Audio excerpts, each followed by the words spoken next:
Trying to get my mind right. You feel me? Don't judge me, man.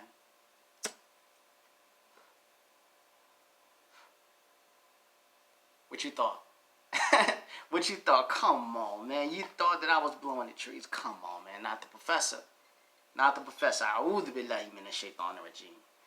Alright, so YouTube, what's going on? This you got Professor Smellgood, and we back, and welcome to Chopping Up Oil Game, where we love to chop up oil game.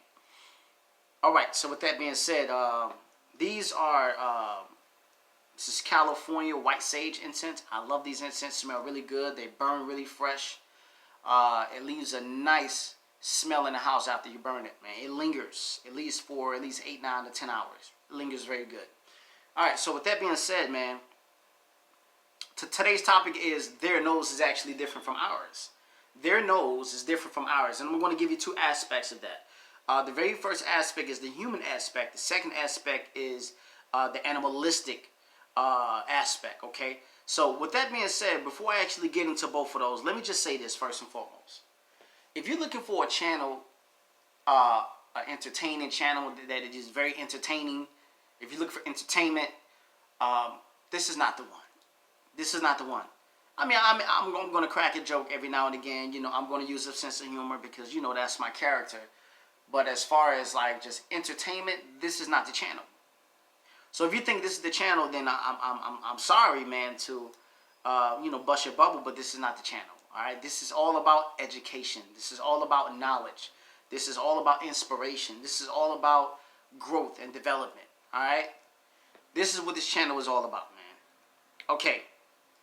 That's the reason why I tell you guys to, you know, take notes and apply this information. This information is not for you to just listen and say, oh, wow, that was really interesting. No, this information is for you to actually listen to it, take notes, memorize it, apply it to your life. So a year from now, you can look back and say, wow, that information that Professor Smellgood gave us on YouTube, it changed my life. That's what I want to hear. That's exactly what I want to hear. I don't want to hear you memorizing all of the information, but you ain't do nothing with it. Because what's knowledge? What is knowledge? Is knowledge information or is knowledge transformation? Knowledge is what transforms you. If you got knowledge and you still act the same way, then that's not knowledge. That's information. One time, Aisha radiallahu anha, if you don't know who Aisha is one of Prophet Muhammad sallallahu alaihi wasallam, one of his wives. A woman came to Aisha radiallahu anha and she said to her,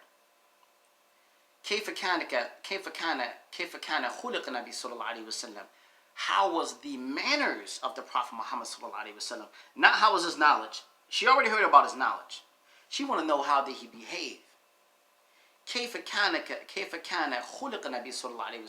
How was the manners of the Prophet Muhammad sallallahu alaihi wasallam? How did he behave?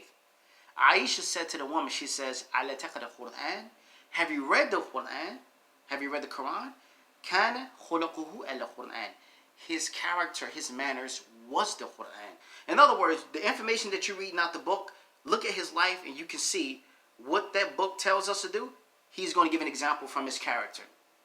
That's knowledge. That's what you call knowledge. Knowledge is information embodied. Okay? Information that is memorized but that is not embodied, that's just information. Okay? That's empty calories. Okay, so with that being said, man, this channel was about information. And this channel was about education, man. Educating people, empowering people, inspiring people. This is what this channel is all about. Alright? Now, with that being said, let's start with the human aspect, okay? I'm growing my hair out, man. I'm growing my hair out. And either thinking about braids, if not braids, probably dreads or probably twisties. Alright, but I'm going to grow it out, man, because I haven't grown my hair out in a long time, since 06, when I was in Detroit Job Corps, playing basketball. And that's the last time I had braids, man. It's been a while, so I just want to, you know, do something new, man. I want to do something new, have a new look. Alright, and I got these oils that I made for my hair, to make my hair grow, to give it a soft, that soft feel, to make it shine, to give it strength. Right, to make it grow faster, and but I didn't like the smell. Not to say the smell smelled bad. It didn't, but I didn't like the smell. So one of the notes of that specific oil that I was making for my hair, one of the notes that I was looking for to bring it at perfect balance was something that smelled um, earthy and woody, and so I chose this patchouli, the natural patchouli oil. So after I put all of that stuff in my hair, then what I do is I just take a little drop and I put it in my hair. And so what I did was, now this goes to the point that I'm mentioning. I put it on, and this white lady, she came in my presence. And the first thing she said, "Wow, what is that smell?" And I actually forgot what I put on because I was putting it in my hair. I wasn't putting it on, so, to get, as an oil to actually get compliments from it. I was just putting it in my hair, not thinking I was going to get compliments from it. And so when I put it in my hair, she said to me, she came in my presence, she said, "Wow, what does that smell?" And I couldn't even figure out what it was because I didn't put any oil on that morning. So I was like, I don't know. Later on that day, you know what happened? It hit me. It was this. It was a patchouli. All right. And she says, "Wow, that smells good. What is that smell?" Now, yesterday I went to a basketball game and I was wearing the same oil, patchouli. And there was some African American ladies behind me. And this is what they said. "Somebody smelled like incense." You see? Which leads to my point, which is their nose is different from mine, or my nose is different from theirs. See, when they say this smell like incense, they're referring to anything that smells like, obviously, patchouli, frankincense and myrrh, blue Nile, Nag Chapa, African musk, golden musk. All of those smells. The only one that has that incense smell, according to how what they think, that people don't put it in the category of incense, which is Egyptian musk. That's the only one, right, that gets a pass. Is Egyptian musk. But all of the other ones that have that, the Somali rolls and patchouli and amber, you put that on and you come across a lot of African Americans, they're going to say you smell like incense. You come across Muslim brothers, they're going to say, "Oh man, that's a nice smell. What is that?" Opium, what is that? They like the smell. All right? Even old school brothers, they can actually, they're more familiar with this sin as well, because that was during the time of opium. And a lot of them brothers, frankincense and myrrh and stuff like that, they was wearing that stuff back in the day. Matter of fact, a good example is the original polo. Original polo, you know what is used to make the original polo? Frankincense and myrrh. Frankincense and myrrh is actually used to make the original. No. It's Royal Copenhagen. Royal Copenhagen is used to make the original. Frankincense. Royal Copenhagen. Frankincense and myrrh is used to make the original Royal Copenhagen. And Royal Copenhagen is a well-known old school men's scent. Well known. But very few actually know that it's frankincense and myrrh in it. But the reason why they like those oils like frankincense and myrrh, patchouli, blue Nile, is because these smells are very similar to the smells that we normally put on, designer scents that we normally put on. Lagerfeld, Royal Copenhagen, Great Flannel, those type of scents, all right? Opium, that's another one. So anyhow, I thought that was really interesting, because if I came across the African American ladies and I had on, let's say, Cool Water, they say, "Oh wow, somebody smell really good. That smell like something that I smelled before," right? Which is Cool Water. But when I wear something like this, I smell like incense. I'm not saying that's a bad thing. I'm not bashing her, but I thought it was really interesting how our sense of smell is actually trained by the environment that we grow up in. Look at Bengalis, for example, right? Bengalis, if you put Majmu on, Bengalis are, "Wow, brother, nice smell, brother, nice smell, brother." If you can't wear that stuff around African Americans. People they'll say, "Man, what the heck you got on, man? What is that?" It smells like clay. But according to them, because the environment that they grew up in, it smells great. Oud is another one. It smells great. I actually had to get used to oud.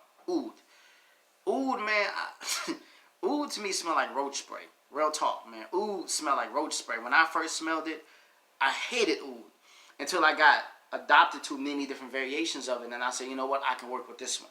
I mean, I can't work with these other ones, the classical oud smell, but this one here, the little sweeter version, I can work with that one. All right, so, but the white lady, she was like, it was a nice smell. Why? Because the environment that they grew up in, they are used to earthy smells. They're used to stuff like sandalwood, right? Sandalwood and well, not blue now, but sandalwood and Egyptian musk, right? And Nak Chapa. Another example, ironically talking about Nak Chapa. One time, it was this white guy, he smelled some Nak Chapa on me. This happened a couple times from white people. And they said, hey man, what does that smell? Nak Chapa? And I was like, actually, yeah, it is. Because Nak Chapa is actually one of my favorite scents, besides the incense, but I actually love the oil as well. Because oil, it goes excellent with my body chemistry. And so he was like, what is that Nak Chapa? And it kind of like caught me by surprise, and I was like, yeah, it is actually. And he was like, yeah, I like that scent because he burned them in incense. But these are scents that they like. So if I was to come around them with that type of smell, you know what they'll say? I smell great. But if you was to come around people that are not actually familiar with that scent, then what they would say is, it smells like incense. And that doesn't mean that they're they're bashing your incense. It doesn't mean that, It just means that, they're not used to people walking around with that type of smell on. They have to get used to it. Let me see. They have to get used to it. All right, so let me pack it up in a minute because my battery's getting low. Another example is musk, right? Musk. The actual deer musk, right? It actually smells like urine. I kid you not, man. It smells just like urine. It smells just like urine.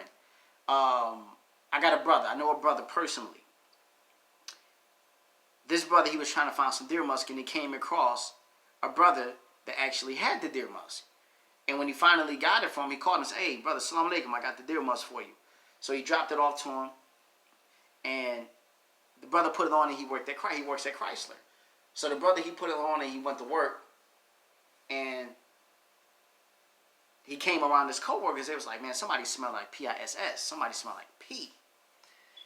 And he was like, I know that it ain't me because, I got that deer musk on, so I know it can't be me.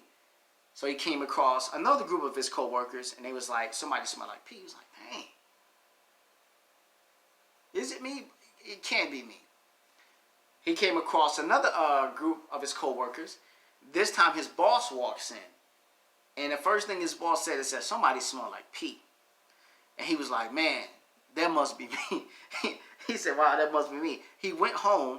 He clocked out. He went home, took a shower, and he went back to work the next day, but he never wore that scent again. And there's actually another story. There's another brother that had that same exact experience where this brother was delivering some oils to the hospital and to a lady at the hospital, and he had the deer musk on, and when he was walking around, it's like somebody smelled like pee. He hurried up and got up out of there. And I can be quite sure he never wore that again. So with the deer musk, man, it has to be tweaked correctly. I mean, you have to tweak it a certain type of way. If you just wear that deer musk just as it is, people not used to that smell. It has a urination type of smell. Now, to us, it's not pleasant, but according to the deer musk is very pleasant. That's the reason why the male deer, when he smells it, he can track a female deer from a mile away, based upon that smell. That smell actually turns them on. Just like I mentioned before, when a woman is ovulating, that smell actually turns us on. Now, that is not gonna. Please pardon the way the example I'm going to give, but that's not going to turn on another animal. You know what I'm saying? If a woman is ovulating, the dog is not going to walk past and react in the same way that we're going to react. You see what I'm saying? So, but we will react like that because